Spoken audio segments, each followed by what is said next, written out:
Okay, Andrew, riddle me this. What do you think would happen if Google stopped sending traffic to every website on the internet overnight? Oh, I think the economy would probably collapse.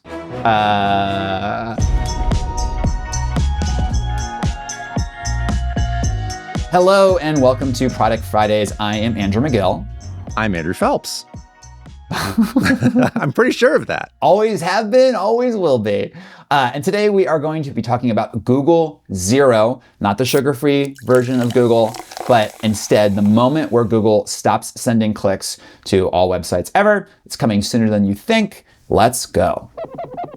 Google Zero is the moment that Google stops sending traffic to websites, right? This is the looming future in which businesses that are built on Google search no longer have a business. This is a term that Nilay Patel coined at The Verge. And we're talking about this now because Nilay quite provocatively said the other day that Google Zero is not the future. It is here.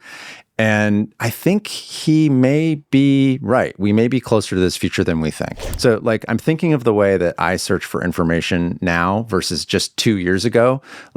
TLDR, I am mostly using ChatGPT or Claude to get answers to questions I have. I have not used Google Search hardly as much as I used to. And I'll still use Google Search for some specific use cases, right? Like if I need a fact, Belarus capital, go. I don't need to start up a conversation with a chatbot to get that answer. I'm probably just typing it into the search bar in my browser. And actually, I'm probably getting the answer before I even hit the enter key. Oh, okay, Minsk, got it. Right, that's right. And the fact that I'm not even clicking through to a website to get that answer is part of the discussion we're having today, right? I'm getting the answers I need without having to click. In the pre-ChatGPT days, we all were really good at Google and sort of hacking our queries to get to the right answers. And sometimes the booleans, the minuses, the quotes, yes, all that. And even that feels sort of like old school power user days.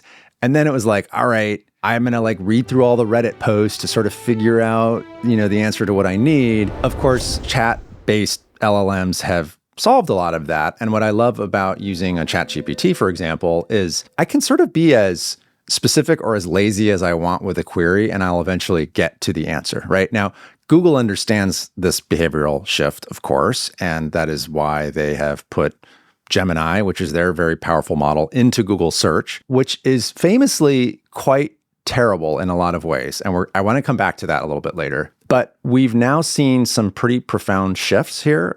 One, Google's dominance of search, Google's market share has dropped below 90% for the first time since 2015. This is data that came out recently. You saw Elon Musk tweeting that AI will obviate search, that it'll replace it altogether. So you can see why this is a massive disruption to Google's biggest business. But I think more importantly, to all of the businesses that depend on Google. If you have a web product, this is something that Nilay Patel was talking about. You are actually on Google's platform. You are reliant on Google Search. You're building your website to work great in Google Chrome. And just as a YouTuber is using YouTube and following YouTube's rules to reach its audience, or the same would go for a TikToker, someone with a web-based product is following Google's rules. And it's a pretty profound shift when those rules change. So that's what I want to talk to you about, Andrew. How does this sort of have wider implications for the digital economy? Yeah, okay, so I think it's probably easiest to talk about this through a case study. And indeed, this is part of the reason we're even talking about it right now, and that is Business Insider. Business Insider, for those who don't know it, business publication. Just a few years ago, one of media's fastest growing brands, they announced that they were laying off more than 20% of their staff, which is a lot. And this is a company that was valued at $500 million 10 years ago. So how did it get here? Let's go back to 2007 when it started. Founded, had a kind of a fresh take on business reporting, but more importantly, it had figured out the 10 blue links on Google. It was a trailblazer in search optimized content. They were getting massive scale from people making searches on Google. And they got so big, in fact, that they actually dumped half their name. Business Insider became Insider, and they tried to expand to a bunch of other verticals like e-commerce, lifestyle, stuff like that. All that was possible because of the gonzo traffic they were getting through Google. Now, all of this stuff started to head south after the pandemic. the golden goose, Google, started to send them less traffic. It goes up and down, the algorithm changes. It's not unusual for that to happen, but this was a kind of tectonic shift in the wrong direction. And the CEO of Business Insider said that 70% of their business, I'm presuming that means revenue, is sensitive to traffic, meaning that when Google Zero hits, Business Insider doesn't actually have a business. Yeah, this is what Nilay Patel wrote. He said, quote, "If you can't describe what remains of your business when your Google traffic goes to zero, I'm not sure you have much of a business at all." And this is a story that we have seen play out, particularly in media, over and over again, ever since the internet came along and media companies lost control of the distribution, which is that platforms giveth and platforms taketh away. The reach and the revenue that a news organization can find through a Facebook, Google, Twitter once upon a time is so great that it can't be ignored. And yet, of course, those organizations are dependent on these platforms for their business. Think back to the sheer volume of traffic that Facebook would send to news sites. So much so that in the 2010s, you saw all of these sort of like these news organizations like Upworthy, remember, that would You won't believe what happened after a dog saved a cat from a tree. Yes. So these were huge companies. Mashable was another one that learned how to game sort of the Facebook and Twitter algorithms to find massive traffic. And then Facebook would change its algorithm overnight, and you would quite literally see businesses fall apart within the span of a few days. And so I think news organizations always had this frenemy relationship with platforms. They learned not to trust them or to over-rely on them, but they always kind of thought, well, we'll always have Google, right? Like Google search is the foundation of the modern internet, and that's not going anywhere. Well, we're now realizing that maybe it is. And Andrew, it's not just media too, right? Like I think that e-commerce is hugely affected by Google changing how the world works, or AI changing how Google works. Amazon, Walmart, Target, they're fine. They have their own ecosystem. But any smaller player that was relying on people searching for certain things to direct sales their way is going to be messed up. I will also say, though, that I think media is kind of uniquely threatened because let's say I have a small, I make cutting boards or something, and I'm selling them through great SEO on Google. If Perplexity comes along and I no longer am getting people clicking through to my website, but Perplexity is saying, here's a great cutting board, they're still clicking buy somewhere, and that's still sending money to me. The problem with media is that the product is information. The thing they are buying is going and reading something. So when Perplexity goes and does the reading for you and it stays on Perplexity's site, then media gets no value out of that, which is why I think media is uniquely threatened by Google Zero right now. Right. And there's no control over the end user experience if I'm reading your news through Perplexity. You're not seeing my ads. You're not seeing my marketing promos asking you to sign up for my newsletter, and you're probably not subscribing to my product anyway. I think of news being push and pull products, right? Push products are things that news is sending to you. Pull is you going and seeking out things from a news site. And back in the day, by the way, news was entirely a push product. They were hiring someone to throw a newspaper on your door. They were paying children to get up at 5 o'clock in the morning and place it on your doorstep. It's wild. Totally wild. Not that long ago. And then with the advent of the web, news organizations kind of build out their homepages as pull products. Okay, you will go to thewashingtonpost.com to learn about what is happening in Washington, D.C. or the world. And I think what started to happen is that as platforms got involved, that took over a little bit of the pull, right? You were going to Facebook to check up on stuff, and then, you saw a New York Times article, you clicked on it, you got pulled into it. You were searching for something on Google, you got pulled into a Washington Post story. But as the platforms grew, the pull of the brands themselves became less and less and less. And I have to say, if I'm looking to the future where AI is the ultimate pull product, I'm just going to go to ChatGPT, ask a question, it will figure out the answer for me. I really do think that news orgs are going to have to reinvest in their push again. This is where you see newsletters being popular. We'll figure out the thing that's even better than that. And I think it's probably noteworthy that The Atlantic, where we used to work, actually has added print magazines back to its like 2 new issues every year. They used to do 10, now they're doing 12, because they see them as such a valuable brand building moment and connection with users. And that's, again, another push. So AI has taken over the pull. I think media has to go back to figuring out how to push. And AI, very much a pull experience now. In the near future, it will be an ambient experience where it is always present in your life. And that will make this issue even more pronounced. I mean, there's a reason why news outlets, subscription news outlets, talk so much about building direct relationships, because they want a business that remains if third-party platforms go away.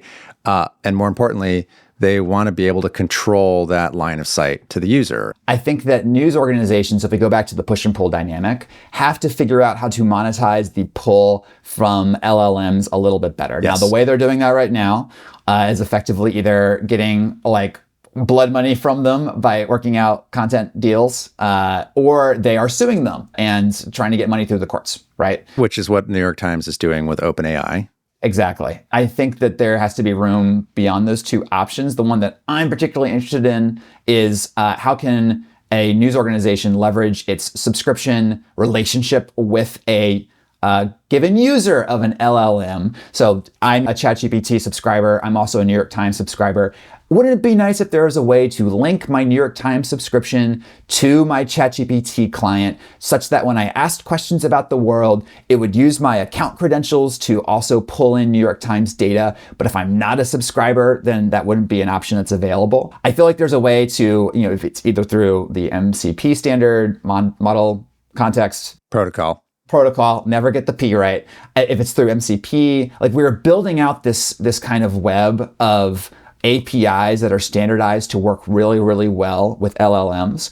And I think if news can jump on that and get the right subscription hook and the right like gating hook, then there's a way perhaps to extract a bit of value from that. Right. I wonder if the news organization of the future will have no website or app, but rather be an API that has granular access controls and subscription gating, et cetera. Will the news organization of the future assume and understand that its audiences are not seeking an owned and operated news experience, but rather that they're plugging into a broader ecosystem like Claude, Perplexity, ChatGPT? That's a very interesting future.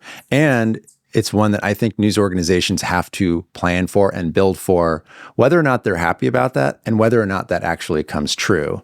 Better to plan for the future, even if you don't like it, than to be caught off guard, as we've seen so many times with news and tech in the past. If that does turn out to be true, yeah, it's awfully hard to understand how you control those direct relationships. However, I think to your earlier point, it makes the importance of those sort of premium push products even more differentiated and even more worth paying for, right? Like, sadly, the 800-word article, which has been pronounced dead wrongly so many times, may actually be dead in this new world, and it may turn into a commodity. That doesn't mean that high-quality, rigorous reporting and narrative storytelling is dead. But the way that we get that to people has sort of been subsumed by these essentially AI aggregators. Okay, I want to move into predictions and open questions. Let me just ask you, how fast is Google Zero coming? I could argue that it's years away or that it's already here. Years away because I think the average American, average person still going to Google and searching for stuff, and that's going to take a long time to disappear. However, we're also seeing data that something like 60% of Google searches end without a click. That's depending on what data you believe.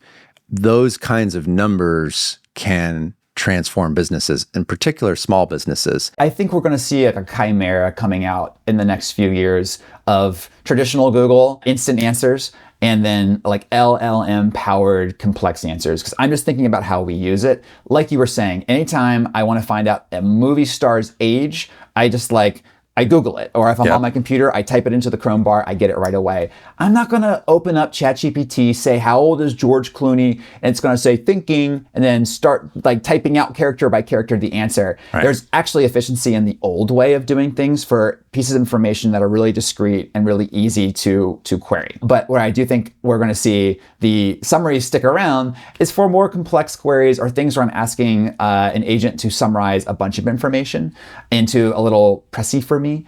And ultimately, I think we're going to see like smushification of these two different paradigms together. And I think ChatGPT will get into having instant answers that aren't necessarily LLM powered either. But all this is to say is that the 10 blue links are not really a part of the vision I just laid out for you at all. So I'm suspecting, 5 years, we're going to see this and probably a lot sooner. And I'm in charge of the podcast today. Oh, right. We agreed on that. Yes. I'm in charge, so I get to do the outro. I guess I would ask our audience to, share your thoughts on this. We'd love to hear what you have to say. You can leave a comment on Substack.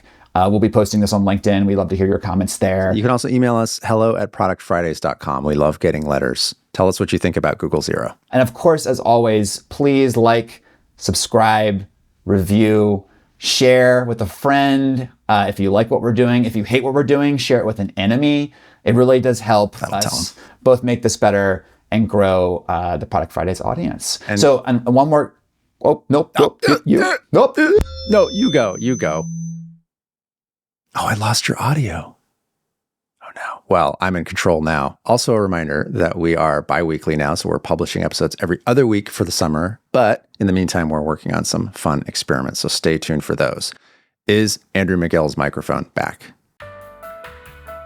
It is not.